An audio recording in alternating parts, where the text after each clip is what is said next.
মাছের মাথা দিয়ে পুঁই শাক তো অনেকভাবেই রান্না করা যায়, কিন্তু আমি কিভাবে রান্না করি চলো তাহলে আজকে তোমাদের সঙ্গে সেটাই শেয়ার করি। তার জন্য আমি দেখো আগে পুঁই শাকটাকে সিদ্ধ করে ফেলে দিলাম জল ঝরিয়ে। আর তারপরে আমি কড়াইয়ে একে একে সবজিগুলোকে ভেজে নেব।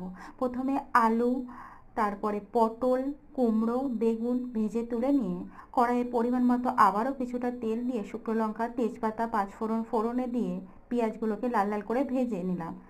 আর ওর মধ্যে দিয়ে দিলাম টমেটো, আদা রসুন বাটা, নুন, হলুদ গুঁড়ো, কাশ্মীরি লঙ্কার গুঁড়ো দিয়ে মশলাটাকে ভালো করে কষিয়ে নেব। আর মশলা থেকে তেল ছেড়ে গেলে ওর মধ্যে ভেজে রাখা সবজিগুলোকেও দিয়ে ভালো করে আবারও কিছু সময় নাড়াচাড়া করে নেব। আর তারপরে সেই জল ঝরিয়ে রাখা পুঁই শাকটাকেও ওর মধ্যে দিয়ে দেব। আর তারপরে পুঁই শাকের সঙ্গে সবজিগুলোকে ভালো করে আমি নাড়াচাড়া করে ওতে দিয়ে দেবো ভেজে রাখা মাছের মাথাগুলোকে। আর মাথাগুলোকে দিয়ে আমি ঢেকে কিছুক্ষণ পুঁই শাকটা হতে দেবো। তারপর 1 চামচ ভাজা জিরের গুঁড়ো আর চিনি দিয়ে নামিয়ে